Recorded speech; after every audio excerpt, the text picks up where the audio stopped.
ನಮಸ್ಕಾರ ವೀಕ್ಷಕರೇ, ಇವತ್ತಿನ ಪ್ರಚಲಿತ ವಿಶೇಷ ಸಂಚಿಕೆ ರಂಗಮಂದಿರ ಹಕ್ಕೊತ್ತಾಯ ವಿಶೇಷ ನೇರ ಪ್ರಸಾರ ಕಾರ್ಯಕ್ರಮಕ್ಕೆ ಸ್ವಾಗತ. ನಾನು ಗೌತಮ್ ಶೆಟ್ಟಿ. ರಂಗಮಂದಿರ ಅನ್ನುವಂತಹ ಒಂದು ಪದವನ್ನ ಇತ್ತೀಚಿನ ದಿನಗಳಲ್ಲಿ ನಾವು ಬಹಳಷ್ಟು ಕೇಳ್ತಾ ಬರ್ತಾ ಇದೆ. ಅಂದ್ರೆ ಮುಖ್ಯವಾಗಿ ಸಾಮಾಜಿಕ ಜಾಲತಾಣಗಳಿರ್ಬೋದು ಅಥವಾ ಹೀಗೆ ಜನರು ಮಾತನಾಡ್ತಾ ಇರುವಂತಹ ಸಂದರ್ಭದಲ್ಲಿ ಬಹಳ ಹೆಚ್ಚಾಗಿ ಬಳಕೆಗೆ ಬರ್ತಾ ಇರುವಂತಹ ಒಂದು ಪದ ಅಂತ ಹೇಳಿದ್ರೆ ಅದು ರಂಗಮಂದಿರ. ರಂಗಮಂದಿರ ಅಂದ್ರೆ ಏನು ಅನ್ನುವಂಥದ್ದನ್ನ ನಾವು ವಿಶೇಷವಾಗಿ ಅದನ್ನ ವಿವರಿಸಿ ಹೇಳಬೇಕಾಗಿಲ್ಲ. ಅಂದ್ರೆ ಎಲ್ಲರಿಗೂ ಕೂಡ ಒಂದು ಕಲೆಯ ಬಗ್ಗೆ ಆಸಕ್ತಿ ಇರುವಂತವರಿಗೆ ಗೊತ್ತಿರುವಂತಹ ವಿಚಾರ. ಆದ್ರೆ ಅದರಲ್ಲಿ ಒಂದು ದುರದೃಷ್ಟಕರ ವಿಚಾರ ಏನು ಅಂತ ಹೇಳಿದ್ರೆ, ಮಂಗಳೂರು ಅಥವಾ ದಕ್ಷಿಣ ಕನ್ನಡ ಜಿಲ್ಲೆ ಒಂದು ರಂಗಮಂದಿರದಿಂದ ವಂಚಿತ ಆಗಿದೆ. ಅಂದ್ರೆ ಸಭೆ ಸಮಾರಂಭಗಳನ್ನು ಇರ್ಬೋದು ಅಥವಾ ಕಾರ್ಯಕ್ರಮಗಳನ್ನು ನಡೆಸೋದಕ್ಕೆ ವೇದಿಕೆಗಳಿರ್ಬೋದು, ಆದ್ರೆ ಅಧಿಕೃತವಾಗಿ ಕಲಾವಿದರು ಒಂದು ಹಕ್ಕಿನಿಂದ ಇದು ನಮ್ಮ ಸ್ಥಳ ಅಂತ ಹೇಳಿಕೊಳ್ಳೋದಕ್ಕೆ ಅವಕಾಶ ಇರುವಂತಹ ರಂಗಮಂದಿರ ಇಲ್ಲ ಅನ್ನುವಂಥದ್ದು ಕರಾವಳಿಗರನ್ನ ಮುಖ್ಯವಾಗಿ ಕಾಡ್ತಾ ಇರುವಂತಹ ಕೊರಗು. ಗಮನಿಸಬಹುದು, ದಕ್ಷಿಣ ಕನ್ನಡ ಜಿಲ್ಲೆ ಇರ್ಬೋದು, ಉಡುಪಿ ಜಿಲ್ಲೆಗಳಿರ್ಬೋದು, ಅಂದ್ರೆ ಅವಿಭಜಿತ ಜಿಲ್ಲೆಗಳ ವಿಚಾರಕ್ಕೆ ಬಂದ್ರೆ ಎಲ್ಲವೂ ಕೂಡ ಇದೆ ಇಲ್ಲಿ. ಅಂದ್ರೆ ಸಾರಿಗೆ ವ್ಯವಸ್ಥೆ ಇರ್ಬೋದು ಅಥವಾ ಇನ್ನಿತರ ಸೌಕರ್ಯಗಳಿರ್ಬೋದು, ಶೈಕ್ಷಣಿಕ ವ್ಯವಸ್ಥೆ, ಆರೋಗ್ಯ ಕ್ಷೇತ್ರಕ್ಕೆ ಸಂಬಂಧಪಟ್ಟ ಹಾಗೆ ಎಲ್ಲವೂ ಕೂಡ ನಮ್ಮದು ಸಂಪದ್ಭರಿತ ಅನ್ನುವಂತಹ ಮಾತುಗಳು. ಆದ್ರೆ ಈ ಒಂದು ರಂಗಭೂಮಿ ಅಥವಾ ಸಾಂಸ್ಕೃತಿಕ ವಿಚಾರಕ್ಕೆ ಬಂದ್ರೆ ಎಲ್ಲೋ ನಾವು ಹಿಂದೆ ಉಳಿದಿದ್ದೇವೆ, ಇತರ ಜಿಲ್ಲೆಗಳಿಗಿಂತಲೂ ನಾವು ಹಿಂದೆ ಇದ್ದೇವೆ ಅನ್ನುವಂತಹ ಕೊರಗು ಇಲ್ಲಿನ ಕಲಾವಿದರನ್ನ ಹಾಗೇನೆ ಸಾಂಸ್ಕೃತಿಕ ಕ್ಷೇತ್ರದ ದಿಗ್ಗಜರನ್ನ ಕಾಡ್ತಾ ಇರುವಂತದ್ದು. ಆ ನಡುವೆ ಮುಖ್ಯವಾಗಿ ಒಂದು ಮಂಗಳೂರಿಗೆ ಒಂದು ರಂಗಮಂದಿರ ಬೇಕು ಅನ್ನುವಂತಹ ಹೋರಾಟ ಕಳೆದ 30-35 ವರ್ಷಗಳಿಂದ ನಿರಂತರವಾಗಿ ಒಂದು ಬೇಸರ ಇತ್ತು. ಆ ನಿಟ್ಟಿನಲ್ಲಿ ಹೋರಾಟಗಳು ಕೂಡ ನಡೀತಾ ಬರ್ತಾ ಇತ್ತು. ಆದ್ರೆ ಕಾರಣಾಂತರಗಳಿಂದ ಏನೋ ಒಂದು ಕಾರಣಗಳಿಂದ ಆ ಒಂದು ವಿಚಾರ ನೇಪಥ್ಯಕ್ಕೆ ಸರಿತಾ ಇತ್ತು, ರಂಗಮಂದಿರದ ವಿಚಾರ ಮುಚ್ಚಿ ಹೋಗ್ತಾ ಇತ್ತು ಅನ್ನುವಂಥದ್ದು. ಆದ್ರೆ ಈ ಬಾರಿ ಮತ್ತೆ ಆ ಒಂದು ವಿಚಾರ ಮುನ್ನೆಲೆಗೆ ಬಂದಿದೆ. ಸಾಕಷ್ಟು ಹೋರಾಟಗಳು ನಡೀತಾ ಇದೆ. ಅದರ ಜೊತೆಗೆ ರಾಜ್ಯ ಮಟ್ಟದಲ್ಲಿ ಅಥವಾ ಸರ್ಕಾರಿ ಆಡಳಿತದ ಮಟ್ಟದಲ್ಲಿ ಕೂಡ ಬೆಳವಣಿಗೆಗಳು ನಡೆದು ಬರ್ತಾ ಇದೆ. ಎಲ್ಲವೂ ಕೂಡ ಸಕಾರಾತ್ಮಕವಾಗಿದೆ ಅನ್ನುವಂಥದ್ದನ್ನ ನಾವು ಗಮನಿಸಬಹುದು ಇತ್ತೀಚಿನ 2-3 ದಿನಗಳಿಂದ ನಡೀತಾ ಇರುವಂತಹ ಬೆಳವಣಿಗೆಗಳಿಂದ. ಆ ನಡುವೆ ಅಂದ್ರೆ ಇದಕ್ಕಾಗಿ ಸಾಕಷ್ಟು ಹೋರಾಟಗಳು ನಡೀತಾ ಇರುವಂತದನ್ನ ನಾವು ಹೇಳಿದ್ದೇನೆ ಈಗಾಗಲೇ. ಅದರ ಒಂದು ಅಂಗ ಎನ್ನುವ ಹಾಗೆ ಈಗ ನಾಳೆ ಮಂಗಳೂರಿನ ಪುರಭವನದಲ್ಲಿ ಒಂದು ಕಲಾವಿದರ ಅಂದ್ರೆ ಸರ್ವರಂಗದ ಎಲ್ಲಾ ಸಾಂಸ್ಕೃತಿಕ ಪ್ರತಿನಿಧಿಗಳ ಒಂದು ಬೃಹತ್ ಸಮಾವೇಶ ಮಂಗಳೂರಿನಲ್ಲಿ ನಡೆಯೋದಕ್ಕಿದೆ. ಅದಕ್ಕೋಸ್ಕರ ಎಲ್ಲಾ ರೀತಿಯ ಸಿದ್ಧತೆಗಳನ್ನ ಮಾಡಿಕೊಳ್ಳಲಾಗಿದೆ. ಮಂಗಳೂರು ರಂಗಭೂಮಿ ದಕ್ಷಿಣ ಕನ್ನಡ ಜಿಲ್ಲಾ ರಂಗಮಂದಿರ ಹೋರಾಟ ಸಮಿತಿ ನೇತೃತ್ವದಲ್ಲಿ ಇದಕ್ಕಾಗಿ ಎಲ್ಲಾ ರೀತಿಯ ಪ್ರಯತ್ನಗಳು ಈಗಾಗಲೇ ಆಗ್ತಾ ಇದೆ. ಹಾಗಿದ್ರೆ ಇಷ್ಟೆಲ್ಲ ಯಾಕೆ ಹೇಳಿದ್ದೇನೆ ಅಂತ ಹೇಳಿದ್ರೆ, ಈ ಒಂದು ಹೋರಾಟ ಇಂದು ನಿನ್ನೆಯದಲ್ಲ. ಈಗಾಗಲೇ ಹೇಳಿದ ಹಾಗೆ ಸುಮಾರು 3 ದಶಕಗಳಿಗಿಂತಲೂ ಹೆಚ್ಚಿನ ಇತಿಹಾಸ ಇರುವಂತದ್ದು. ಹೀಗಾಗಿ ಬಹಳಷ್ಟು ಪ್ರಾಮುಖ್ಯತೆಯನ್ನ ಪಡೆದುಕೊಂಡಿರುವಂತಹ ವಿಚಾರ. ಹಾಗಿದ್ರೆ ಒಟ್ಟು ನಾಳೆ ನಡೆಯುವಂತಹ ಸಮಾವೇಶ ಹೇಗಿರುತ್ತೆ ಅಥವಾ ಕಲಾವಿದರಲ್ಲಿ ಇರುವಂತಹ ಬೇಡಿಕೆಗಳು ಏನಾಗಬೇಕು ಅಥವಾ ಈವರೆಗೆ ಅದು ನೇಪಥ್ಯಕ್ಕೆ ಸರಿದಿರುವುದಕ್ಕೆ ಕಾರಣಗಳೇನು ಎಲ್ಲವನ್ನ ಕೂಡ ನಾವು ಮಾತನಾಡಬೇಕಾಗತ್ತೆ. ಸೊ ಈ ಎಲ್ಲ ವಿಚಾರಗಳನ್ನ ನಮ್ಮ ಜೊತೆಗೆ ಹಂಚಿಕೊಳ್ಳುವುದಕ್ಕೆ 3 ಗಣ್ಯರು ಅತಿಥಿಗಳಾಗಿ ನಮ್ಮ ಜೊತೆಗೆ ಇದ್ದಾರೆ. ಮೊದಲನೇದಾಗಿ ರಾಮಚಂದ್ರ ಬೈಕಂಪಾಡಿ, ಹಿರಿಯ ರಂಗಕರ್ಮಿ, ಜೊತೆಗೆ ಸಾಮಾಜಿಕ ಧುರೀಣ ಕೂಡ ಹೌದು, ಗೌರವಾಧ್ಯಕ್ಷರಾಗಿದ್ದಾರೆ ಜಿಲ್ಲಾ ರಂಗಮಂದಿರ ಹೋರಾಟ ಸಮಿತಿ. ಅವರು ನಮ್ಮ ಜೊತೆಗೆ ಅತಿಥಿಗಳಾಗಿ ಜಾಯ್ನ್ ಆಗಿದ್ದಾರೆ. ಸರ್, ಕಾರ್ಯಕ್ರಮಕ್ಕೆ ಸ್ವಾಗತ. ಅದರ ಜೊತೆಗೆ ಅಧ್ಯಕ್ಷರು ಜಿಲ್ಲಾ ರಂಗಮಂದಿರ ಹೋರಾಟ ಸಮಿತಿ, ಸಾಹಿತಿ ಕೂಡ ಹೌದು, ಶಶಿರಾಜರಾವ್ ಕಾವೂರು, ವಕೀಲರು ಕೂಡ ಹೌದು. ಇವರು ಕೂಡ ನಮ್ಮ ಕಾರ್ಯಕ್ರಮದಲ್ಲಿ ಜಾಯ್ನ್ ಆಗಿದ್ದಾರೆ. ಸರ್, ಕಾರ್ಯಕ್ರಮಕ್ಕೆ ಸ್ವಾಗತ. ಅದರ ಜೊತೆಗೆ ಮತ್ತೊಬ್ಬ ಹಿರಿಯ ರಂಗಕರ್ಮಿ ಜಗನ್ ಪವಾರ್, ಇವರು ಕಾರ್ಯದರ್ಶಿಯಾಗಿದ್ದಾರೆ ಜಿಲ್ಲಾ ರಂಗಮಂದಿರ ಹೋರಾಟ ಸಮಿತಿ. ಸೊ 3 ಕೂಡ ಕಾರ್ಯಕ್ರಮ ಜಾಯ್ನ್ ಆಗಿದ್ದಾರೆ. ಸರ್, ತಮಗೂ ಕೂಡ ಕಾರ್ಯಕ್ರಮಕ್ಕೆ ಸ್ವಾಗತ. ಎಸ್, ನಾನು ಈಗಾಗಲೇ ಹೇಳಿದೆ ಸಾಕಷ್ಟು ವಿಚಾರಗಳ ಬಗ್ಗೆ. ಅಂದ್ರೆ ನಮಗೆ ತಿಳಿದಿರುವ ಹಾಗೆ, ನಾವು ಕಂಡ ಹಾಗೆ ರಂಗಭೂಮಿಯ ಹೋರಾಟ ನಡೆದುಕೊಂಡು ಬಂದಿರುವಂತದ್ದು ಏನೆಲ್ಲ ಆಗಿದೆ ಅನ್ನುವಂಥದ್ದು. ಸೊ ನಿಮ್ಮ ಪ್ರಕಾರ, ನಿಮ್ಮ ಒಂದು ಅಭಿಪ್ರಾಯದ ಪ್ರಕಾರ ರಂಗಭೂಮಿ ಹೋರಾಟ ನಡೆದುಕೊಂಡು ಬಂದಿದೆ. ಈಗ ನಾಳೆ ಕಾರ್ಯಕ್ರಮ ನಡೆಯುತ್ತಿದೆ, ಅದರ ಬಗ್ಗೆ ಮತ್ತೆ ಮಾತನಾಡೋಣ. ಈಗ ಒಂದು ಈವರೆಗೆ ನಡೆದಿರುವಂತಹ ವಿಚಾರಗಳು ರಂಗಭೂಮಿಯ ಬಗ್ಗೆ ತಾವು ಕಂಡಿರುವ ಹಾಗೆ. ಕಳೆದ 3 ತಿಂಗಳಿಂದ ನಿರಂತರವಾಗಿ ಈ ರಂಗ ಚಳವಳಿ ಮಾಡಬೇಕು ಅನ್ನೋ ದೃಷ್ಟಿಯಿಂದ ನಾವು ಹಲವಾರು ಮೀಟಿಂಗ್ಗಳನ್ನು ಮಾಡಿದ್ದೇವೆ. ಈ ಸಾರಿ ಅಂತೂ ಖಂಡಿತವಾಗಿಯೂ ರಂಗಮಂದಿರವನ್ನು ಪಡೆದೇ ತೀರುತ್ತೇವೆ ಅನ್ನುವ ಛಲದಿಂದ ನಮ್ಮ ಹೋರಾಟ ಸಮಿತಿಯವರು ಪ್ರಾರಂಭ ಮಾಡಿದ್ದಾರೆ. ನಾಳೆ ಬಹುಶಃ ಅದರ ಒಳ್ಳೆಯ ಒಂದು ಫಲಿತಾಂಶ ಬರಬಹುದು.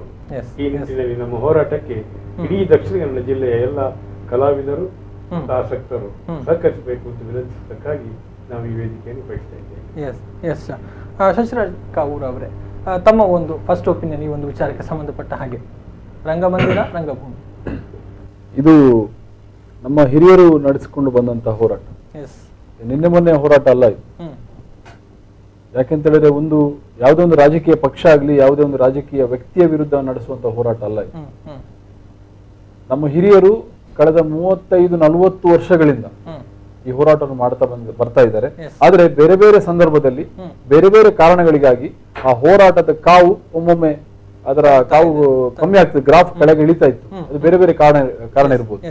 ಈ ನಡುವೆ ಏನು ಅಂತ ಹೇಳಿದ್ರೆ ಬಹಳ ಮುಖ್ಯವಾಗಿ ಒಂದಷ್ಟು ಹೋರಾಟ ಯಾಕೆ ಮಾಡಬೇಕು ಅನ್ನುವಂತ ಬಗ್ಗೆ ನಾವು ಚರ್ಚೆಗಳನ್ನು ಮಾಡಿದ್ವಿ. ಈ ಜಿಲ್ಲೆಗೆ ಒಂದು ರಂಗಭೂಮಿ ಅನ್ನುವಂತ ಕಾನ್ಸೆಪ್ಟ್ ಗುಂಡೂರಾವ್ ಸರ್ಕಾರ ಇರುವಾಗ ಪ್ರತಿಯೊಂದು ಜಿಲ್ಲೆಗೆ ರಂಗಭೂಮಿ ಬೇಕು ಅನ್ನುವಂತ ನಿಟ್ಟಿನಲ್ಲಿ ಅವರೊಂದು ಅನುದಾನ ಕೊಟ್ಟಿದ್ರು. ಅಲ್ಲಿಂದ ಇಲ್ಲಿವರೆಗೆ ಎಷ್ಟೋ ಸರ್ಕಾರಗಳು ಬಂದು ಹೋಯ್ತು. ಆ ಪ್ರತಿಯೊಂದು ಸರ್ಕಾರಗಳು ಕೂಡ ಮುತುವರ್ಜಿ ವಹಿಸಿಕೊಂಡು ಆರಂಭ ಶೂರತ್ವ ಅಂತ ಏನು ಹೇಳ್ತೇವೆ ಅದನ್ನು ತೋರಿಸಿಕೊಂಡು ರಂಗಮಂದಿರ ಈ ಸಲ ಕಟ್ತೇವೆ ನಿಮ್ಗೆ ಅನ್ನುವಂಥದ್ದನ್ನು ಪ್ರಣಾಳಿಕೆಯಲ್ಲಿ ಸೇರಿಸಿಕೊಂಡು ಒಂದಷ್ಟು ಆಶ್ವಾಸನೆಗಳನ್ನು ಕೊಟ್ಟುಕೊಂಡು ಒಂದಷ್ಟು ಹಣವನ್ನು ಕ್ರೋಢೀಕರಣ ಮಾಡಿಕೊಂಡು ಬಂದಿತ್ತು.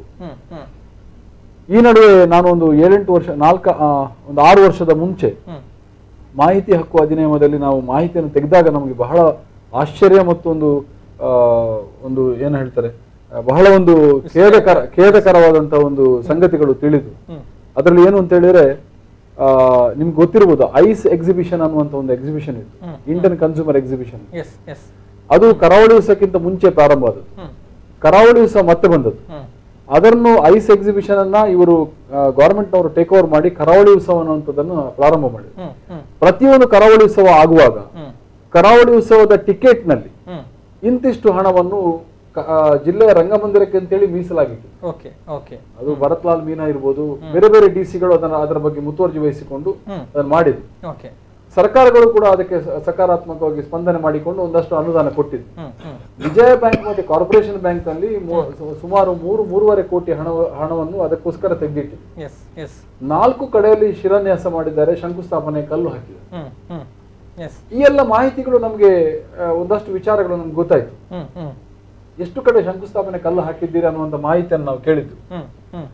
ಬಹಳ ಒಂದು ಆಶ್ಚರ್ಯ ಆಯ್ತು ನಮ್ಗೆ. 4-5 ಕಡೆ ಶಂಕುಸ್ಥಾಪನೆ ಕಲ್ಲು ಹಾಕಿದ್ದಾರೆ, ಆದ್ರೆ ರಂಗಮಂದಿರದ ಪಂಚಾಂಗವೇ ಆಗ್ಲಿಲ್ಲ. ಹಾಗಾಗಿ ಈ ನಿಟ್ಟಿನಲ್ಲಿ ನಾವು ಜಿಲ್ಲೆಯ ಕಲಾವಿದರೆಲ್ಲ ಸೇರಿಕೊಂಡು ಇದನ್ನೊಂದು ಹೋರಾಟದ ರೂಪಕ್ಕೆ ತರದಿದ್ರೆ ಇನ್ನು ಮುಂದಿನ ಜನರೇಷನ್ಗೆ ನಾವು ಮೋಸ ಮಾಡಿದಾಗ ಆಗ್ತದೆ ಅನ್ನುವಂತ ನಿಟ್ಟಿನಲ್ಲಿ ನಾವು ಈ ಹೋರಾಟವನ್ನು ಆರಂಭ ಮಾಡಿದೆವು. ಆದ್ರೆ ಈಗ ಇದು ಹೋರಾಟದ ಒಂದು ಏನು ಕಾವಿದೆ, ನಿನ್ನೆ ಮೊನ್ನೆ ಒಂದು ಸಕಾರಾತ್ಮಕ ಸ್ಪಂದನೆ ದೊರಕಿದ್ರಿಂದ ಕಾವು ಕಡಿಮೆ ಆಗಿರ್ಬೋದು. ಆದ್ರೆ ರಂಗಮಂದಿರ ಅಲ್ಲಿ ಕಟ್ಟಿ ಉದ್ಘಾಟನೆ ಆಗುವವರೆಗೆ ನಮ್ಮ ಕೆಲಸ ನಿಲ್ಲುವುದಿಲ್ಲ.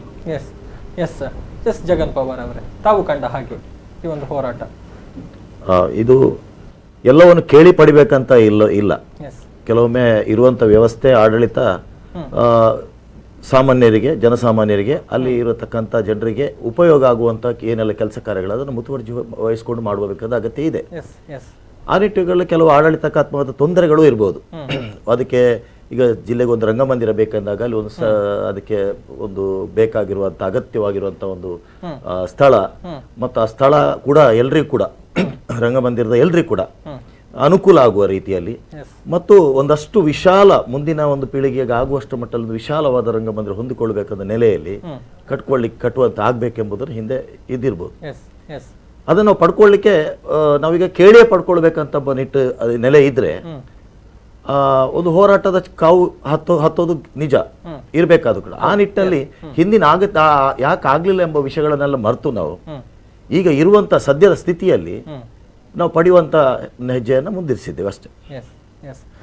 ಅಂದ್ರೆ ಈಗಾಗಲೇ ತಾವು ಹೇಳಿದ್ರಿ, ಅಂದ್ರೆ 4 ಬಾರಿ ಶಂಕುಸ್ಥಾಪನೆಯನ್ನ ಮಾಡಲಾಗಿದೆ ಅನ್ನುವಂಥದ್ದು. ಅಂದ್ರೆ ತಮಗೆ ಏನ್ ಅನ್ಸುತ್ತೆ, ಯಾಕಾಗಿ ಇಷ್ಟು ವಿಳಂಬ ಆಯ್ತು? ಅಂದ್ರೆ ಜಾಗ ಮೀಸಲಿಟ್ಟಿತ್ತು, ಅಷ್ಟಿದ್ರೂ ಕೂಡ ಯಾಕೆ ಏನಾಯ್ತು ಅನ್ನುವಂಥದ್ದು? ಯಾಕೆ ಅಂತ ಹೇಳಿದ್ರೆ ರಾಜಕಾರಣಿಗಳಿಗೆ ಮತ್ತು ಈ ಜಿಲ್ಲೆಯನ್ನು ಆಡಳಿತಗಾರರಿಗೆ ಇಚ್ಛಾಶಕ್ತಿಯ ಕೊರತೆ. ಇವರಿಗೆ ಅಗತ್ಯ ಇಲ್ಲ, ಯಾವುದೇ ರೀತಿಯಾದರ ಮೇಲೆ ಒಂದು ರೀತಿಯ ಒಂದು ಹಿಡಿತ ಇಲ್ಲ. ಸೊ ಇಚ್ಛಾಶಕ್ತಿಯ ಕೊರತೆಯಿಂದ ಈ ಕಳೆದ 40 ವರ್ಷ ಏನು ಮಾಡ್ಲಿಕ್ಕಾಗಲಿಲ್ಲ. ಆದರೆ ಇತ್ತೀಚೆಗೆ ಈ ಜಿಲ್ಲೆಯಲ್ಲಿ ಪಡೆದೇ ತೀರಬೇಕು ಅನ್ನೋ ಒಂದು ಹೋರಾಟ ಸಮಿತಿಯ ಒಂದು ನಿರ್ಣಯದಿಂದ ಬಹಳ ಇಡೀ ಜಿಲ್ಲೆ ಈಗ ಎದ್ದು ನಿಂತಿದೆ. ಇದು ಹೋರಾಟ ಆಗ್ತದೆ ಮತ್ತು ಈ ರೀತಿ ಯಾವುದೇ ರೀತಿಯಲ್ಲಿ ಈ ರಂಗಮಂದಿರ ಆಗಲೇಬೇಕು ಅನ್ನೋದಿದೆ. ನೋಡಿ, ಕೊನೆಯ ಗಳಿಗೆಯಲ್ಲಿ ಮುಖ್ಯಮಂತ್ರಿ ಅವರು ಯಡಿಯೂರಪ್ಪರು ಮುಖ್ಯಮಂತ್ರಿ ಆದಾಗ ಕೊನೆಯ ಗಳಿಗೆಯಲ್ಲಿ ಅವರು ಬೋಂದೇನಲ್ಲಿ ಫೌಂಡೇಶನ್ ಹಾಕಿದ್ದಾರೆ. ಆದ್ರೆ ಅವರು ಸರ್ಕಾರ ಕೆಲವೇ ತಿಂಗಳಲ್ಲಿ ಅವ್ರ ಸರ್ಕಾರ ಬಿದ್ದು ಹೋಯಿತು. ಆನಂತರ 4 ವರ್ಷ ಬಂದ ಸರ್ಕಾರದವರು ಯಾವುದೇ ರೀತಿಯಲ್ಲಿ ಅದಕ್ಕೆ ಸ್ಪಂದನೆ ಇಲ್ಲ. ಈ ದೃಷ್ಟಿಯಿಂದ ಈ ಸಾರಿ ಈಗಾಗಲೇ ನಾವು ಮೊನ್ನೆ ಟಿ ರವಿ ಅವರಿಗೆಲ್ಲ ನಾವು ಭೇಟಿ ಮಾಡಿದಾಗ ಅವರು ಬೇಕಾದಂತ ಅನುದಾನಕ್ಕೆ ಬೇಕಾದಂತ ಪ್ರಾಮಿಸ್ಗಳನ್ನು ಮಾಡಿದ್ದಾರೆ. ಜಿಲ್ಲಾ ಪಂಚಾಯತ್ನವರು ಕನ್ನಡ ಸಂಸ್ಕೃತಿ ಇಲಾಖೆಯವರು ಸ್ಪಂದನೆ ಮಾಡಿದ್ದಾರೆ. ಅದಕ್ಕೆ ಈ ಕಲಾವಿದರುಗಳಿಗೆ ಜಿಲ್ಲೆಯ ಒಂದು ರೀತಿಯ ಸ್ಫೂರ್ತಿ ಬಂದಿದೆ. ಈ ಖಂಡಿತವಾಗಿಯೂ ನಾವು 2 ಸ್ಟೆಪ್ ಮುಂದೆ ಹೋಗೋದು 3-4 ಸ್ಟೆಪ್ ನಮ್ಮ ಪರವಾಗಿ ಬರ್ತದ ಅನ್ನೋ ಒಂದು ನಂಬಿಕೆ ಬರ್ತದೆ. ಈ ದೃಷ್ಟಿಯಿಂದ ಈ ಹೋರಾಟ ಯಶಸ್ವಿ ಹೋರಾಟ ಆಗ್ತದೆ ಮತ್ತು ನಾಳಿನ ನಮ್ದು ಪರಿಣಾಮ ತುಂಬಾ ಒಳ್ಳೆಯ ಪರಿಣಾಮವನ್ನು ಬೀರುತ್ತದೆ ಅನ್ನುವಂತಹ ವಿಶ್ವಾಸದಲ್ಲಿ ಎಲ್ಲರೂ ಇದ್ದಾರೆ ಅನ್ನುವಂಥದ್ದು. ಎಸ್, ಇನ್ನಷ್ಟು ಮಾತನಾಡ್ತೀನಿ, ಒಂದು ಸಣ್ಣ ವಿರಾಮವನ್ನು ತಗೊಂಡು ವಾಪಸ್ ಬರ್ತೀನಿ. ಎಸ್, ರಂಗಮಂದಿರ ಹಕ್ಕೊತ್ತಾಯ ವಿಶೇಷ ನೇರ ಪ್ರಸಾರ ಕಾರ್ಯಕ್ರಮ ಮುಂದುವರಿಯುತ್ತೆ ಒಂದು ಸಣ್ಣ ವಿರಾಮದ ನಂತರ.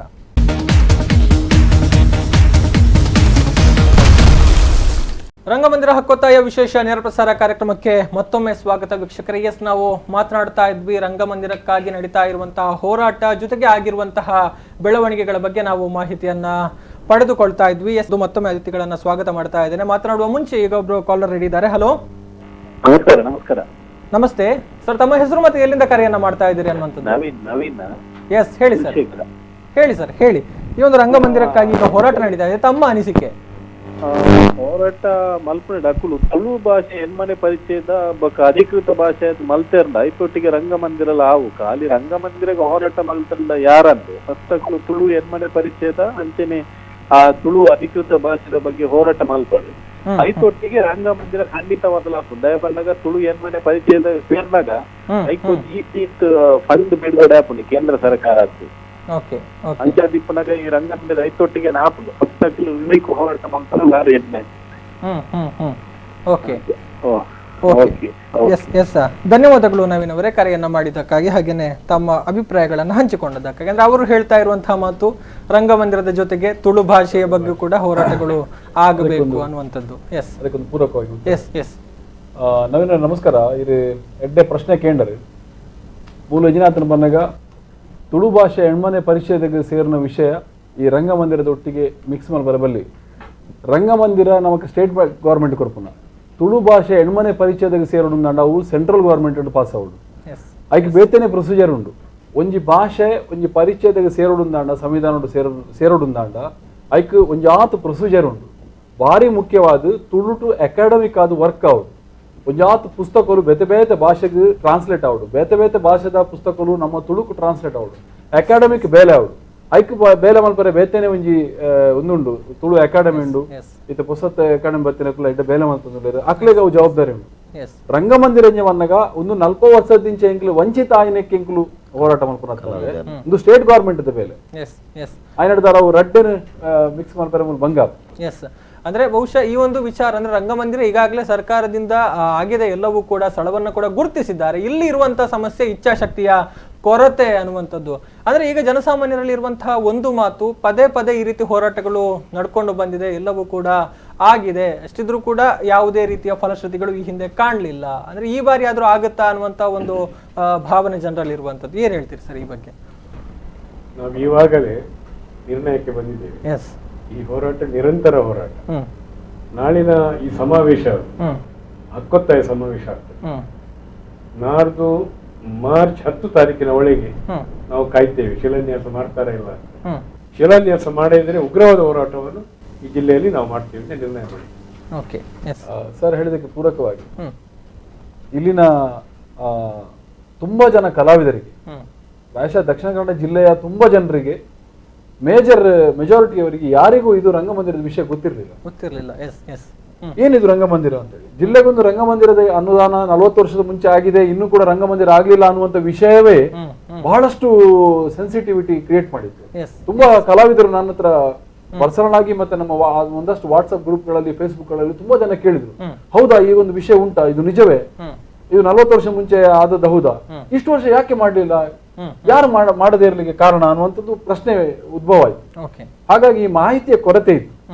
ಈ ಒಂದು ನಮ್ಮ ಹೋರಾಟದಿಂದ ಈ ಸಮಿತಿ ನಾವು ಮಾಡಿಕೊಂಡು ಏನು ನಾವು ಇದನ್ನ ಮಾಹಿತಿ ಹಂಚಲಿಕ್ಕೆ ಪ್ರಾರಂಭ ಮಾಡಿದ್ದೆವು, ಎಲ್ಲ ಕಲಾವಿದರಿಗೆ ವಿಷಯ ಗೊತ್ತಾಯ್ತು.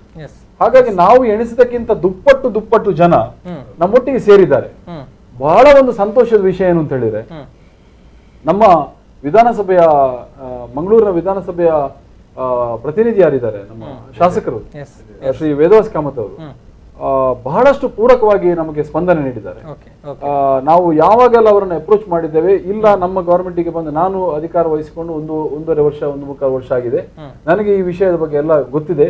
ಈ ಸಲ ನಮ್ಮ ಗವರ್ಮೆಂಟಿಗೆ ಮೊನ್ನೆ ಅವರು ಇಲೆಕ್ಷನ್ ಗಡಿಬಿಡಿಯಲ್ಲಿದ್ರು, ಅದಾದ್ಮೇಲೆ ಮತ್ತೆ ನಾವು ಅವರನ್ನು ಹೋಗಿ ಭೇಟಿ ಮಾಡಿ ಮನವಿ ಕೊಟ್ಟಿವಿ.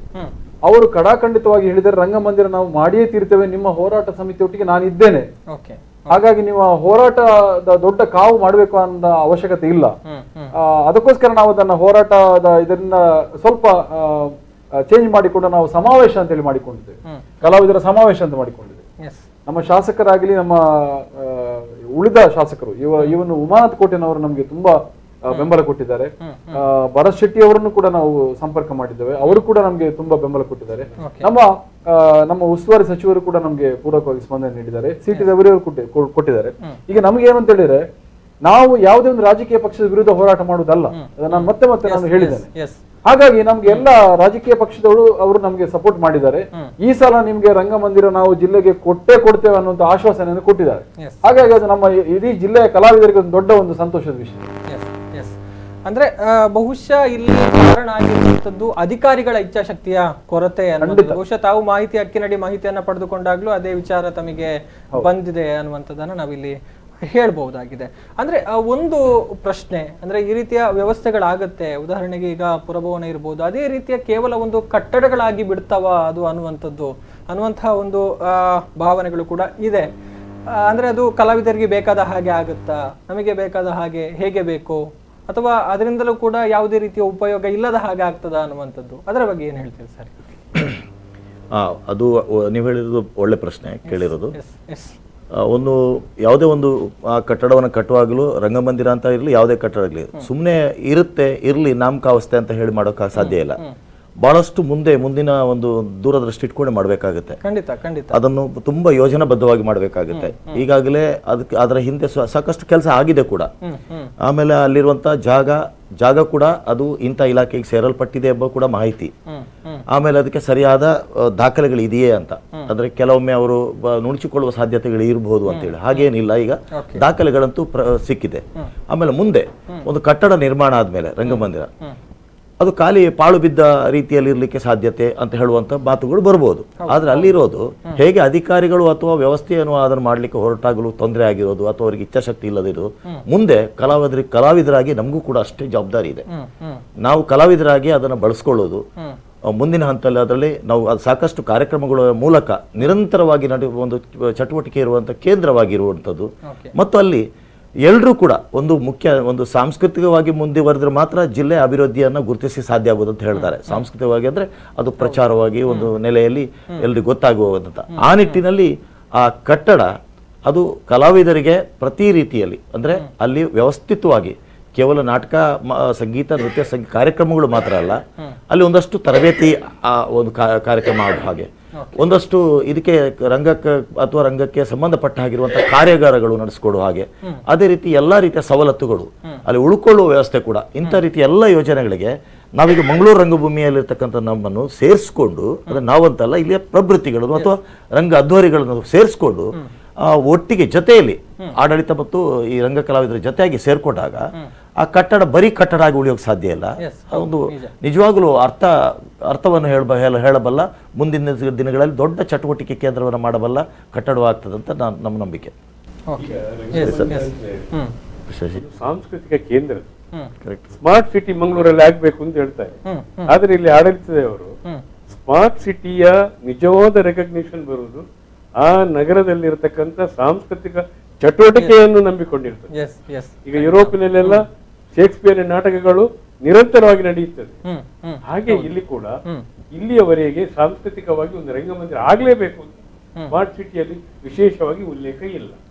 ಮತ್ತೆ ನಾವು ಸೂಚನೆ ಮಾಡಿದ ಹಾಗೆ ಒಂದು ರಂಗಮಂದಿರ ಆಗುವಾಗ ಇಲ್ಲಿ ಇಡೀ ಜಿಲ್ಲೆಯಲ್ಲಿ ಕಲಾವಿದರಿಗೆ ಪ್ರಾಕ್ಟೀಸ್ಗೆ ಹಾಲ್ ಇಲ್ಲ. ಈ ಬರಲಿರುವ ರಂಗಮಂದಿರದಲ್ಲಿ 4 ಹಾಲ್ಗಳು ಮತ್ತು ಬೇರೆ ಬೇರೆ ರೀತಿಯ ಅದರಲ್ಲಿ ಸೌಲಭ್ಯಗಳು ಇರುವ ಹಾಗೆ ವ್ಯವಸ್ಥೆಯಲ್ಲಿ ಆಗ್ತದೆ. ಆದ ಕಾರಣ ರಂಗಮಂದಿರ ಸಂಪೂರ್ಣವಾಗಿ ಒಂದು ಪೂರ್ಣ ಪ್ರಮಾಣದ ರಂಗಮಂದಿರವಾಗಿ ಬರಬೇಕು ಅಂತ ನನ್ನ ನೀವು ಹೇಳಿದ್ರಿ ಟೌನ್ ಹಾಲ್ ವಿಷಯ ಹೇಳಿ, ನಿಜವಾಗ್ಲೂ ಪುರಭವನ ಅನ್ನುವಂಥದ್ದು ಏನಿದೆ ಅದು ರಾಜಕೀಯ ಕಾರ್ಯಕ್ರಮಗಳಿಗೆ ಮತ್ತು ಸಾರ್ವಜನಿಕ ಕಾರ್ಯಕ್ರಮಗಳಿಗೆ ಮೀಸಲಾಗಿರುವಂತ. ಕಲಾವಿದರಿಗೆ ವಿಶೇಷವಾಗಿ ಮೀಸಲಾಗಿರ್ಬೇಕು ಅಂತಂದ್ರೆ ರಂಗಮಂದಿರವೇ ಬೇಕು. ಅದಕ್ಕೋಸ್ಕರವೇ ರಂಗಮಂದಿರದ ಕಾನ್ಸೆಪ್ಟ್ ಅದು. ಪರಿಕಲ್ಪನೆ ಹೊಂದಿಕೊಂಡಂತೆ ಕಲಾವಿದರಿಗೆ ಬೇಕಾಗಿ ಒಂದು ರಂಗಮಂದಿರ.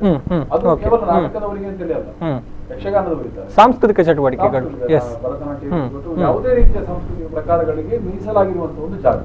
ಅದರಲ್ಲಿ ಸರ್ ಹೇಳಿದಾಗೆ ಒಂದಷ್ಟು ನಮ್ಮ ಒಂದು ಕಲ್ಪನೆ ಇದೆ.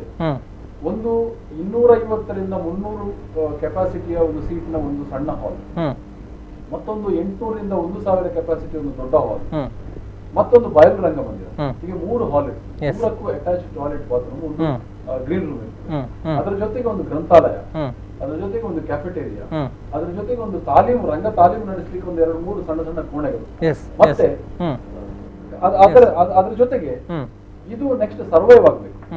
ಇದು ಹೇಗೆ ಸರ್ವೈವ್ ಆಗುತ್ತದೆ? ಈಗ ನೀವು ಒಂದಷ್ಟು ಬೇರೆ ಬೇರೆ ಬಯಲು ರಂಗಮಂದಿರಗಳನ್ನು ನೋಡಿರ್ತೀರ. ಹೌದು ಬೇಡ, ನೀವು ಕದ್ರಿಯ ಬಯಲು ರಂಗಮಂದಿರ ಬೇರೆ ಬೇರೆ ಬಯಲು ರಂಗಮಂದಿರ ಏನಾಗ್ತವೆ ಅಂತ ಹೇಳಿದ್ರೆ, ಒಂದು ಹಂತದಲ್ಲಿ ಯಾವುದೋ ಒಂದು ಕರಾವಳಿಸುವ ಅಥವಾ ಏನೋ ಒಂದು ಫಂಕ್ಷನ್ ಆಗುವಾಗ ಅದು ತುಂಬಾ ಜಿಗಿ ಜಿಗಿ ಅಂತೇಳಿ ಅಲರ್ಟ್ ಆಗಿರುತ್ತದೆ. ಆ ನಂತರ ಅದು ಅಲ್ಲಿ ಯಾರು ನೋಡಿಕೊಳ್ಳೋರು ಇರುವುದಿಲ್ಲ. ನಮ್ಮ ರಂಗಮಂದಿರ ಹಾಗಾಗಬಾರ್ದು. ಅದನ್ನು ನೋಡಿಕೊಳ್ಳಿಕ್ಕೆ ಅದಕ್ಕೆ ಕೆಪಾಸಿಟಿ ಇರಬೇಕು.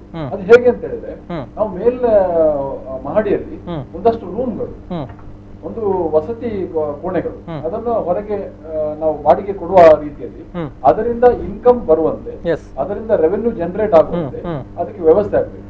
ಆಗ ಕನಿಷ್ಠ ಒಂದು 10 ಕೋಣೆಗಳಿದ್ರೆ ಆ 10 ಕೋಣೆಯ ಬಾಡಿಗೆ ಹಣ ಏನ್ ಬರ್ತದೆ, ಆ ಬಾಡಿಗೆ ಹಣದಿಂದಲೇ ಅದನ್ನು ಫುಲ್ ಮೇಂಟೈನ್ ಮಾಡ್ಲಿಕ್ಕೆ, ರಂಗಮಂದಿರ ಮೇಂಟೈನ್ ಮಾಡ್ಲಿಕ್ಕೆ ಅಲ್ಲಿ ವಾಚ್ಮ್ಯಾನ್ ಅಥವಾ ಕಂಪ್ಯೂಟರ್ ಇತ್ಯಾದಿಗಳನ್ನು ನೋಡಿಕೊಳ್ಳಿಕ್ಕೆ ಅದರ ಇನ್ಕಮ್ ಅದಕ್ಕೆ ಜನರೇಟ್ ಆಗಿ ಬರ್ಬೇಕು. ಮತ್ತೆ ನಾವು ಸರ್ಕಾರದ ಅನುದಾನ ಕೇಳಿಕೊಂಡು ಹೋಗ್ಲಿಕ್ಕೆ ಆಗುದಿಲ್ಲ. ಹಾಗಾಗಿ ಅದೆಲ್ಲ ವ್ಯವಸ್ಥೆಗಳನ್ನ ನಾವು ಬೇಕು ಅಂತೇಳಿ ನಮ್ಮ ಬೇಡಿಕೆಯಲ್ಲಿ ಕೇಳಿದ್ವಿ.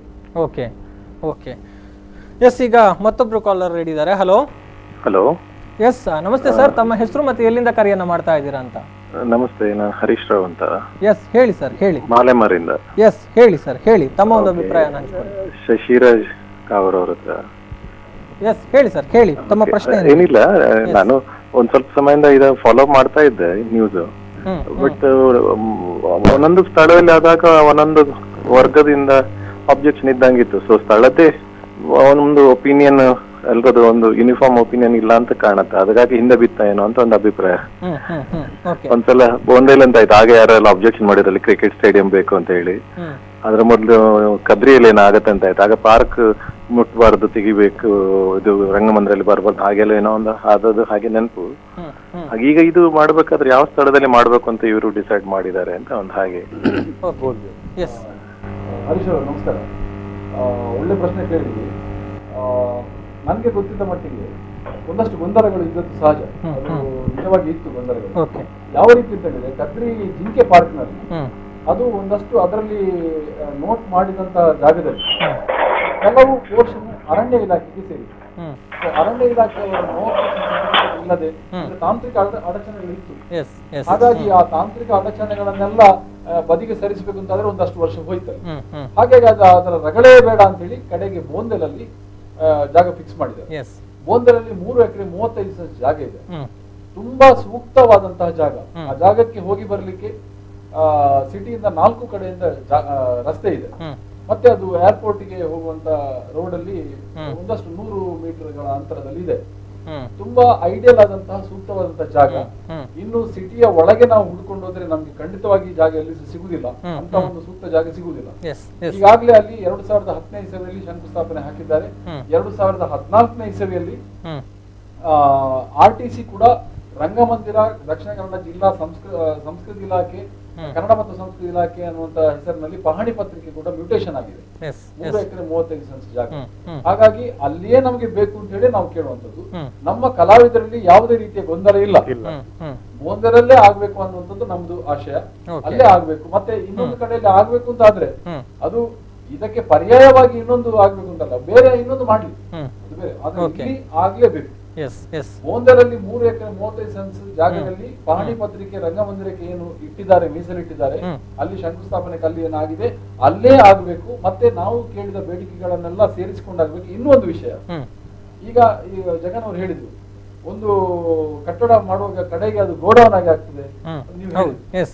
ನಮ್ಮ ಬೇಡಿಕೆ ಕೂಡ ಅದೇ. ಅದಾಗುವಾಗ ಒಂದಷ್ಟು ಸ್ಫೂರ್ತಿ ಆಗ್ಬೇಕು. ಬೇರೆ ಜಿಲ್ಲೆಯವರು ಬಂದು ನೋಡ್ಬೇಕು, ಏನೋ ಒಂದು ರಂಗಮಂದಿರ ಕಟ್ಟಿದ್ದಾರೆ, ಎಷ್ಟು ಅದ್ಭುತವಾಗಿದೆ. ಸುಂದರವಾಗಿದೆ. ಅದಕ್ಕೆ ಪೂರಕವಾಗಿ ಕಟ್ಟಬೇಕು ಅಂತಾದ್ರೆ ಒಂದಷ್ಟು ತಜ್ಞರನ್ನ ಅವರ ಸಲಹಾ ಮಂಡಳಿಗೆ ಸೇರಿಸಿಕೊಡ್ಬೇಕು. ಅದು ಕೂಡ ನಮ್ಮ ಬೇಡಿಕೆಯಲ್ಲಿ ಒಂದು. ಇಲ್ಲಿ ಒಂದಷ್ಟು ಅನುಭವಿ ಕಲಾವಿದರಿದ್ದಾರೆ, ಅನುಭವಿ ರಂಗಕರ್ಮಿಗಳಿದ್ದಾರೆ, ಅವರನ್ನೆಲ್ಲ ಆ ಸಲಹಾ ಸಮಿತಿಯಲ್ಲಿ ಸೇರಿಸಿಕೊಂಡ್ರೆ ಅದಕ್ಕೆ ಪೂರಕವಾಗಿ ರಂಗಮಂದಿರ ಕಟ್ಟಬಹುದು ಅನ್ನುವಂತ ನಮ್ಮ ನಂಬಿಕೆ. ಎಸ್, ಬಹುಶಃ ತಮ್ಮ ಪ್ರಶ್ನೆಗಳಿಗೆ ಉತ್ತರ ಸಿಕ್ಕಿತು ಅಂತ ಅಂದ್ಕೊಳ್ತೇನೆ ಹರೀಶ್ ಅವರು. ಧನ್ಯವಾದಗಳು ಕರೆಯನ್ನ ಮಾಡಿದ್ದಕ್ಕಾಗಿ. ಎಸ್, ಬೋಂದೇಲ್ನಲ್ಲಿ ರಂಗಮಂದಿರ ನಿರ್ಮಾಣ ವಿಚಾರದಲ್ಲಿ ಅದರಲ್ಲೂ ಕೂಡ ಕೆಲವೊಂದು ಪ್ರಶ್ನೆಗಳಿದೆ, ಮಾತನಾಡೋಣ ಆ ಬಗ್ಗೆ. ಆದರೆ ಅದಕ್ಕೂ ಮುನ್ನ ಮತ್ತೊಂದು ವಿರಾಮ. ರಂಗಮಂದಿರ ಹಕ್ಕೊತ್ತಾಯ ವಿಶೇಷ ನೇರ ಪ್ರಸಾರ ಕಾರ್ಯಕ್ರಮ ಮತ್ತೆ ಅದರದಕ್ಕೂ ಮುನ್ನ ಮತ್ತೊಂದು ಪುಟ್ಟ ವಿರಾಮ.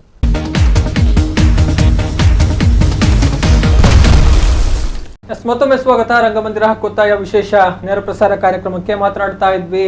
ಬಹುಶಃ ಪ್ರೇಕ್ಷಕರಿಂದಲೂ ಕೂಡ ಸಾಕಷ್ಟು ಅಂದ್ರೆ ಈ ಬಗ್ಗೆ ಇದ್ದಂತಹ ಸಂಶಯಗಳ ಬಗ್ಗೆ ಅವರು ಕೂಡ ಕರೆಯನ್ನ ಮಾಡಿ ಸಂಶಯಗಳನ್ನು ನಿವಾರಣೆ ಮಾಡ್ಕೊಂಡಿದ್ದಾರೆ.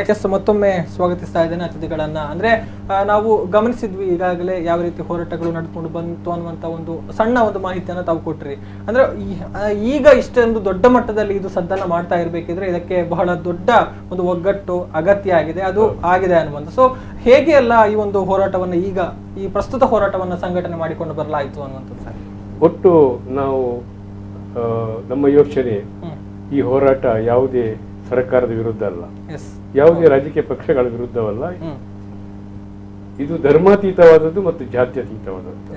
ಆದ ಕಾರಣ ಜಾತಿ ಇಲ್ಲ, ಕಲೆಗೆ ಜಾತಿ ಇಲ್ಲ, ಕಲಾವಿದನಿಗೆ ಜಾತಿ ಇಲ್ಲ.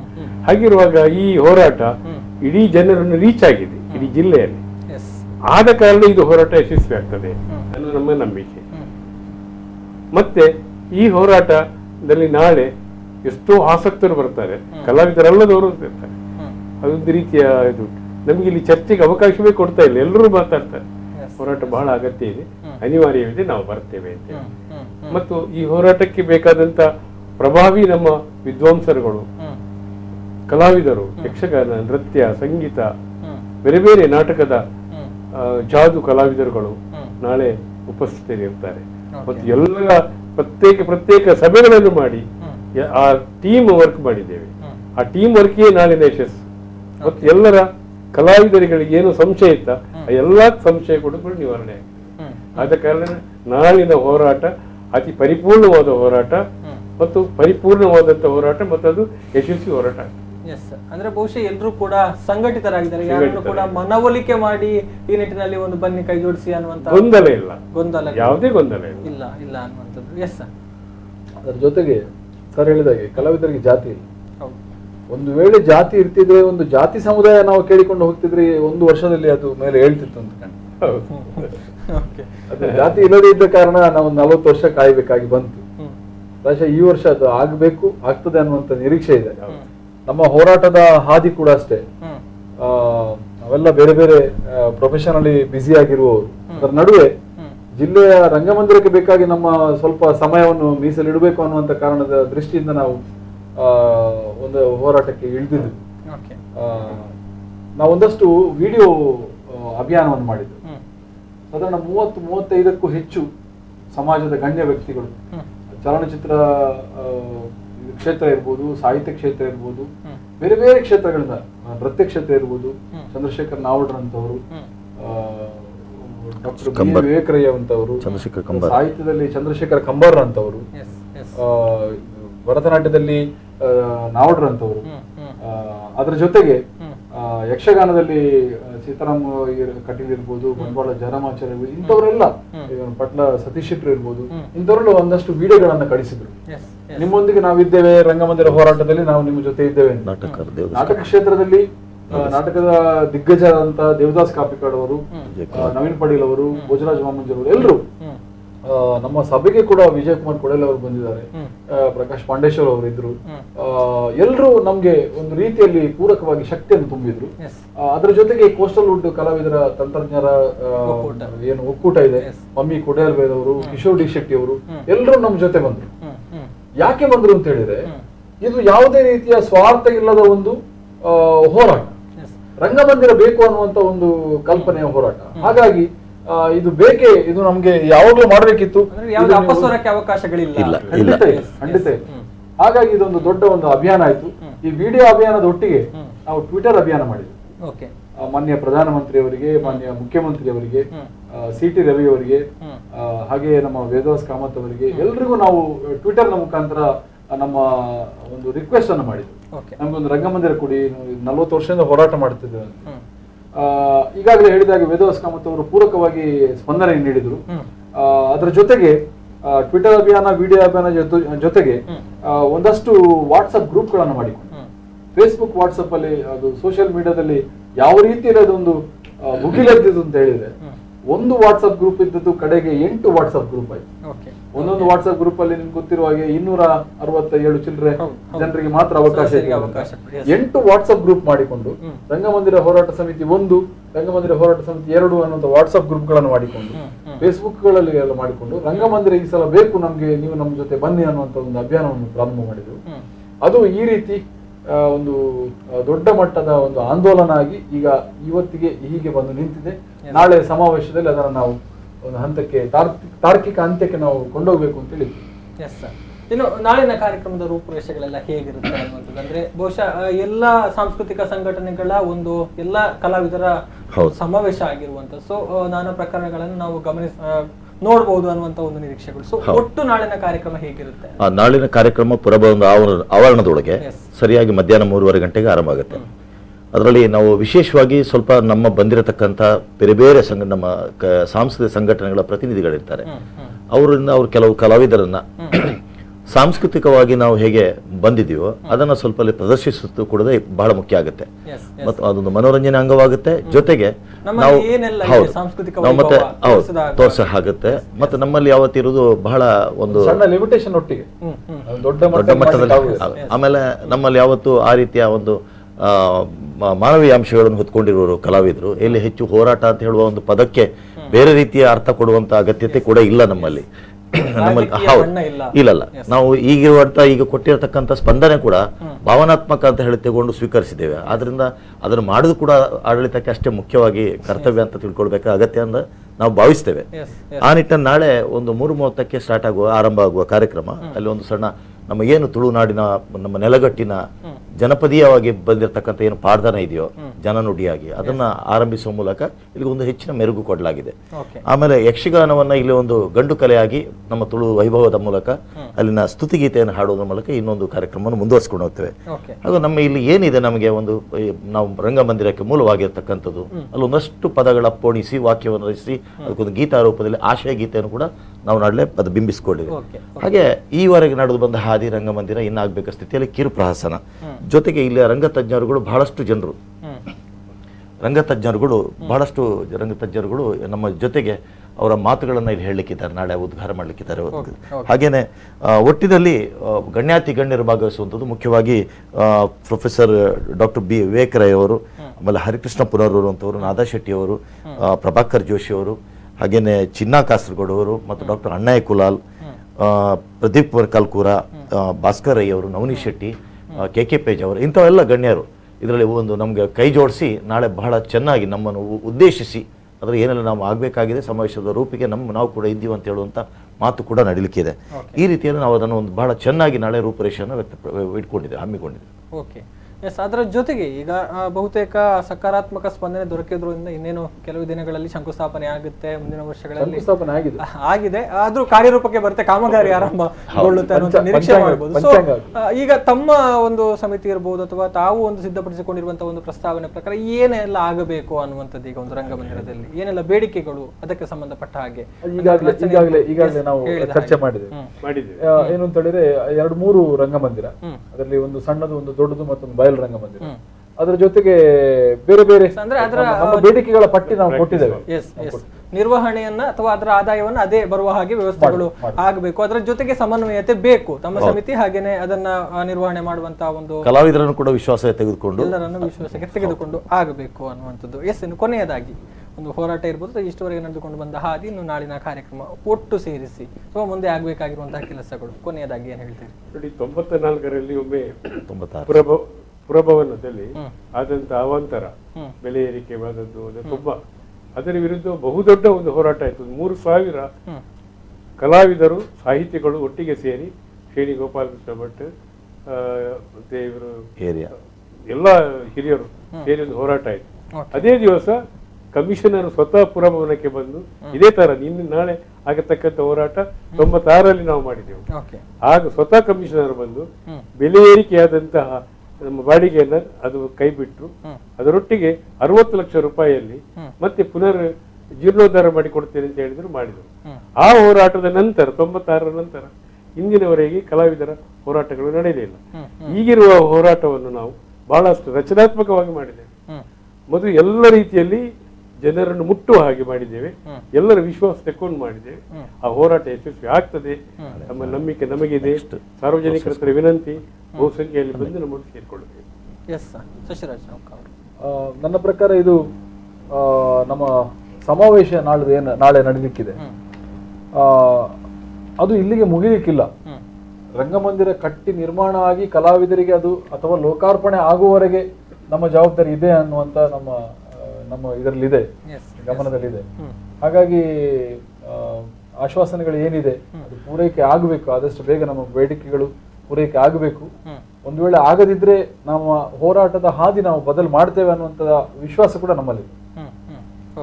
ಅದಕ್ಕೆ ಬೇಕಾದಂತಹ ವ್ಯವಸ್ಥೆಗಳು ಕೂಡ ಆಗುತ್ತೆ ಅನ್ನುವಂಥದ್ದು. ಯಾಕೆಂತ ಹೇಳಿದ್ರೆ ಅದು ನಾವು ಇತ್ತೀಚೆಗೆ ನಮ್ಮ ಹೋರಾಟವನ್ನ ನಾವು ಆರಂಭ ಮಾಡುವ ದಿನಗಳಲ್ಲಿ ಯಾವ ರೀತಿಯ ಒಂದು ಸಕಾರಾತ್ಮಕ ಸ್ಪಂದನೆ ಕಲಾವಿದರಿಂದ, ಜಿಲ್ಲೆಯ ಕಲಾವಿದರಿಂದ ಸಿಕ್ಕಿತು ಅಂತ ಹೇಳಿದ್ರೆ ನಮ್ಗೆ ಆಶ್ಚರ್ಯ ಆಯ್ತು. ಜಿಲ್ಲೆಯಲ್ಲಿ ನಮ್ಗೆ ಗೊತ್ತಿರುವಾಗ ಒಂದು 3-4 ನಾಟಕ ತಂಡಗಳು ಇರ್ಬೋದು ಅನ್ನುವಂಥದ್ದು ನಮ್ಮ ಗಮನದಲ್ಲಿ. 30ಕ್ಕಿಂತಲೂ ಹೆಚ್ಚು ನಾಟಕ ತಂಡಗಳು, ಒಂದು 10ಕ್ಕಿಂತಲೂ ಹೆಚ್ಚು ಭರತನಾಟ್ಯ ತಂಡಗಳು, ಒಂದು 10-15 ಯಕ್ಷಗಾನ ತಂಡಗಳು, ನಿರಂತರ ಚಟುವಟಿಕೆ ಮಾಡ್ತಿರುವಂತ ಎಲ್ಲಾ ಸಂಘಟನೆಗಳು ನಮ್ಗೆ ಪೂರಕವಾಗಿ ಸ್ಪಂದನೆ ಇದೆ. ಅಯ್ಯೋ ರಂಗಮಂದಿರ ನೀವು ಹೋರಾಟ ಪ್ರಾರಂಭ ಮಾಡಿದ್ರಿ, ಭಾರಿ ಒಳ್ಳೆ ಕೆಲಸ ಮಾಡಿದ್ರಿ, ನಿಮ್ಮೊಟ್ಟಿಗೆ ನಾವು ಬರ್ತೇವೆ ಅನ್ನೋದು. ಹಾಗಾಗಿ ನಮಗೆ ಅದೊಂದು ಜನಬಲ ನಮ್ಗೆ ಸಿಕ್ಕಿದೆ. ಪ್ರಾಯಶಃ ಈ ಸಾರಿ ರಂಗಮಂದಿರ ಆಗದಿದ್ರೆ ನಾವು ಖಂಡಿತವಾಗಿ ನಮ್ಮ ಹೋರಾಟದ ದಾರಿಯನ್ನ ಬದಲು ಮಾಡಿಕೊಂಡು ಒಂದು ರೀತಿಯ ಸತ್ಯಾಗ್ರಹ ಅಥವಾ ಬೇರೆ ಯಾವುದೆಲ್ಲ ಪಾಸಿಬಿಲಿಟಿ ಇವೆ ಅದೆಲ್ಲವನ್ನು ನಾವು ಮಾಡಿಯೇ ಮಾಡ್ತೇವೆ. ಒಂದು ವೇಳೆ ರಂಗಮಂದಿರ ಆಗದೇ ಇದ್ದಲ್ಲಿ ಕಲಾವಿದರು ಒಂದು ವೇಳೆ ಇದರಿಂದ ಉಗ್ರ ರೀತಿಯ ಹೋರಾಟ ಮಾಡಿದ್ರೆ ಅದಕ್ಕೆ ನಾವು ಖಂಡಿತವಾಗಿ ಕಾರಣ ಅಲ್ಲ, ಅದಕ್ಕೆ ಜಿಲ್ಲಾಡಳಿತ ನೇರ ಹೊಣೆ ಆಗ್ತದೆ ಅನ್ನುವಂಥದ್ದು ನಾನು ಇಲ್ಲಿ ಹೇಳ್ತೀನಿ.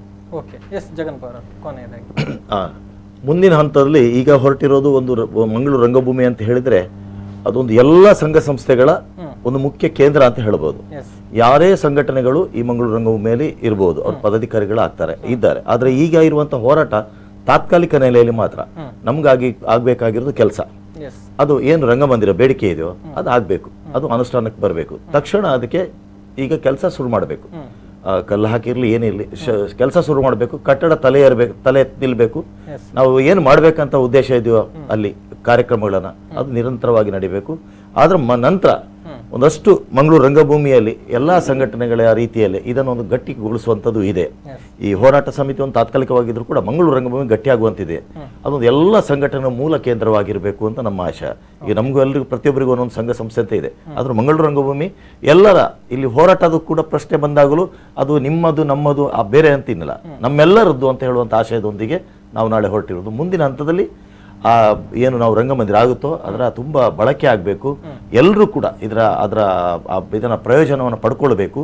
ಹಾಗೇನೆ ಮುಂದೆ ಕಲಾವಿದರಿಗೇನೋ ಇನ್ನುವಂತ ದೊಡ್ಡ ಆಶಯ ಕೂಡ ಇದೆ ನಮ್ಮಲ್ಲಿ. ಕಲಾವಿದರು ಕೂಡ ಮುಂದೆ ಅವರಿಗೆ ಏನು ಅವರ ಕಲ್ಯಾಣಕ್ಕೆ ಸಂಬಂಧಪಟ್ಟ ಹಾಗೆ ಅವರ ಆಗುಹೋಗುಗಳ ಬಗ್ಗೆ, ಅವರ ಮಾಹಿತಿಯನ್ನು ದೊರಕಿಸಿಕೊಡೋ ಬಗ್ಗೆ ಮತ್ತು ಅವರು ಲಭ್ಯರಿರೋ ಬಗ್ಗೆ ಇಂಥದೆಲ್ಲ ಒಂದು ಮಾಹಿತಿ ಪುಸ್ತಕಗಳು ಇಂಥದೆಲ್ಲ ಮಾಡುವಂತ ಮುಂದಿನ ಕ್ರಮದಲ್ಲಿ ಇಟ್ಕೊಳ್ಬೇಕು. ಆ ನಿಟ್ಟಿನಲ್ಲಿ ಇನ್ನೊಂದು ಬೇರೆ ರೂಪ ಕೊಡುವಂತ ಸಾಧ್ಯತೆಗಳು ಇದೆ. ಆದ್ರೆ ಅದರ ಒಟ್ಟಿಗೆನೆ ಇವತ್ತು ತಾತ್ಕಾಲಿಕ ಅಂದುಕೊಂಡ ಈ ಹೋರಾಟ ಯಾವುದೇ ಸಮಯದಲ್ಲಿ ಆ ಚ್ಯುತಿ ಬಂದಾಗ ನಮ್ಗೆ ಏನಾದ್ರು ತೊಂದರೆ ಬಂದ ಅಂತ ಹೇಳಿದ್ರೆ ಮತ್ತೆ ಅದು ತಾತ್ಕಾಲಿಕವಾಗಿರುವುದಿಲ್ಲ, ನಿರಂತರವಾಗಿರುತ್ತೆ ಅಂತ ಹೇಳ್ತೇವೆ. ಅದರ ಜೊತೆಗೆ ಒಂದಷ್ಟು ಸಲಹೆಗಳು ಸಿಕ್ಕಿದೆ ನಮ್ಗೆ. ಈಗ ನಿನ್ನೆ ತಾನೇ ಕದ್ರಿ ನವನ ಶೆಟ್ಟರು ಹೇಳಿದ್ರು, ರಂಗಮಂದಿರದ ಏನು ಅಲ್ಲಿ ನಿಯೋಜಿತ ಜಾಗ ಇದೆ ಅಲ್ಲಿ ಹೋಗಿ, ಅಂದ್ರೆ ಅದು ಶಂಕುಸ್ಥಾಪನೆ ಕಲ್ಲು ನಾವು ನಮ್ಮ ಫೇಸ್ಬುಕ್ ಅಲ್ಲಿ ಹಾಕಿದೆವು, ವಿಡಿಯೋ ತೆಗೆದು. ಅದು ಫುಲ್ ಪೊದೆ ಎಲ್ಲ ಬೆಳೆದು ಕಣ್ಣಿಗೆ ಕಾಣದ ರೀತಿಯಲ್ಲಿ ಇದೆ. ಅದು 2015 ಇಸವಿಯಲ್ಲಿ ಹಾಕಿದ ಶಂಕುಸ್ಥಾಪನೆ ಕಲ್ಲು. ಅದನ್ನ ನಾನು ಫೇಸ್ಬುಕ್ ಹಾಕಿದ ಕೂಡಲೇ ಒಂದಷ್ಟು ಪ್ರತಿಕ್ರಿಯೆಗಳು ಬಂತು, ಅಯ್ಯೋ ದೇವರ ನಮ್ಮ ಅವಸ್ಥೆ ಅಂತ. ನಿನ್ನೆಲ್ಲ ಮೊನ್ನೆ ಕದ್ರಿ ನವನಿ ಶೆಟ್ಟರು ಫೋನ್ ಮಾಡುವಾಗ ಹೇಳಿದ್ರು, ಅಲ್ಲಿ ಎಲ್ಲರೂ ಕಲಾವಿದರು ಹೋಗಿ ಒಂದು ದಿವಸ ಶ್ರಮದಾನ ಮಾಡುವಂತೆ ಅಂತ ಸಲಹೆಗಳು, ಒಳ್ಳೆ ಸಲಹೆಗಳು ನಮ್ಗೆ ಬಂದಿವೆ. ನಾವು ಖಂಡಿತ ಅದನ್ನೆಲ್ಲ ಮಾಡ್ತೇವೆ. ನಮ್ಗೆ ಒಟ್ಟಿನಲ್ಲಿ ಏನು ಅಂತ ಹೇಳಿದ್ರೆ, ನಮ್ಗೆ ತುಂಬಾ ಜನ ಸಲಹೆ ಕೊಟ್ಟಿದ್ದಾರೆ, ತುಂಬಾ ಜನ ನಮ್ಮ ಒಟ್ಟಿಗೆ ಬೆಂಬಲವಾಗಿ ನಿಂತಿದ್ದಾರೆ. ನಮ್ಗೆ ನಮ್ಮ ಒಂದು ಉದ್ದೇಶ ಏನು ಅಂತ ಹೇಳಿದ್ರೆ, ಕುಂದಾಪುರದ ಒಂದು ಗಾದೆ ಇದೆ, ಮಣ್ಣಿನ ಬೆಕ್ಕಾದ್ರೂ ನಡೀತದೆ, ಇಲ್ಲಿ ಹಿಡಿದ್ರೆ ಆಯ್ತು. ನಮಗೆ ಒಟ್ಟಿನಲ್ಲಿ ಯಾವುದೇ ಸಂದರ್ಭದಲ್ಲಿ ನಮಗೆ ರಂಗಮಂದಿರ ಮಾತ್ರ ಈ ಸಲ ಆಗಲೇಬೇಕು, ಇದು ಅಂತಿಮ ಗುರಿ ಅನ್ನೋದು. ಧನ್ಯವಾದಗಳು ಮೂರು ಗಣ್ಯರಿಗೂ ಕೂಡ. ಸಾಕಷ್ಟು ವಿಚಾರಗಳನ್ನು ಹಂಚಿಕೊಂಡ್ರಿ, ಹೋರಾಟದ ಹಾದಿ ಜೊತೆಗೆ ಮುಂದೆ ಆಗಬೇಕಾಗಿರುವಂತಹ ಕೆಲಸಗಳು, ನಡೆದಿರುವಂತಹ ಪ್ರಯತ್ನಗಳ ಬಗ್ಗೆ ಮತ್ತೊಮ್ಮೆ ಧನ್ಯವಾದಗಳನ್ನು ಅರ್ಪಿಸ್ತಾ ಇದ್ದೇನೆ. ಇದು ಮಂಗಳೂರಿನಲ್ಲಿ ಅಥವಾ ದಕ್ಷಿಣ ಕನ್ನಡ ಜಿಲ್ಲೆಗೆ ಒಂದು ರಂಗಭೂಮಿ ಅಥವಾ ರಂಗಮಂದಿರ ಆಗಬೇಕು ಅನ್ನುವಂಥ ನಿಟ್ಟಿನಲ್ಲಿ ನಡೀತಾ ಇರುವಂತಹ ಪ್ರಯತ್ನ. ಬಹುಶಃ ನಾಳೆ ಒಂದು ರೀತಿಯ ಒಗ್ಗಟ್ಟು ಪ್ರದರ್ಶನ ಮಂಗಳೂರಿನ ಪುರಭವನದ ಆವರಣದಲ್ಲಿ ಆಗುತ್ತೆ. ಮಧ್ಯಾಹ್ನ 3 ಗಂಟೆಯಿಂದ ಕಾರ್ಯಕ್ರಮ ನಡೆಯುತ್ತೆ. ಈ ಮೂಲಕ ಕಲಾವಿದರೆಲ್ಲರೂ ಕೂಡ ನಮ್ಮ ಒಗ್ಗಟ್ಟು ಏನು, ಈ ಮೂಲಕ ಮುಂದಕ್ಕೆ ನಾವು ಏನು ಬೇಕಿದ್ರೂ ಮಾಡೋದಕ್ಕೆ ಸಿದ್ಧ ಇದ್ದೇವೆ ಅನ್ನುವಂಥ ಒಂದು ಸಂದೇಶವನ್ನು ರವಾನೆ ಮಾಡೋದಕ್ಕೆ ಇದ್ದಾರೆ. ಕಾರ್ಯಕ್ರಮ ಯಶಸ್ವಿಯಾಗಲಿ, ಅಂದರೆ ಎಲ್ಲರ ಆಶಯ ಒಂದೇ ಆಗಿರುವಂಥದ್ದು, ರಂಗಮಂದಿರ ಒಂದು ಆಗಬೇಕು, ಅಂದರೆ ನಮ್ಮ ಹಕ್ಕನ್ನು ನಾವು ಕೇಳ್ತಾ ಇದ್ದೇವೆ, ಆ ಒಂದು ಆಶಯ ಈಡೇರಲಿ. ಆ ಮೂಲಕ ದಕ್ಷಿಣ ಕನ್ನಡ ಜಿಲ್ಲೆಗೆ ಒಂದು ರಂಗಮಂದಿರ ಬರಲಿ ಅಂತ ಆಶಿಸ್ತಾ ಒಂದು ವಿಶೇಷ ಕಾರ್ಯಕ್ರಮವನ್ನು ಇಲ್ಲಿಗೆ ಮುಕ್ತಾಯಗೊಳಿಸ್ತಾ ಇದ್ದೇನೆ. ಇದು ಇವತ್ತಿನ ವಿಶೇಷ. ಮುಂದಿನ ಕಾರ್ಯಕ್ರಮದೊಂದಿಗೆ ಮತ್ತೆ ನಿಮ್ಮ ಮುಂದೆ ಬರ್ತೀನಿ. ನಿರಂತರವಾದ ಸುದ್ದಿ, ಮಾಹಿತಿ, ಮನೋರಂಜನೆಗಾಗಿ ನೋಡ್ತಾ ಇರಿ V4 ನ್ಯೂಸ್. ನಮಸ್ಕಾರ.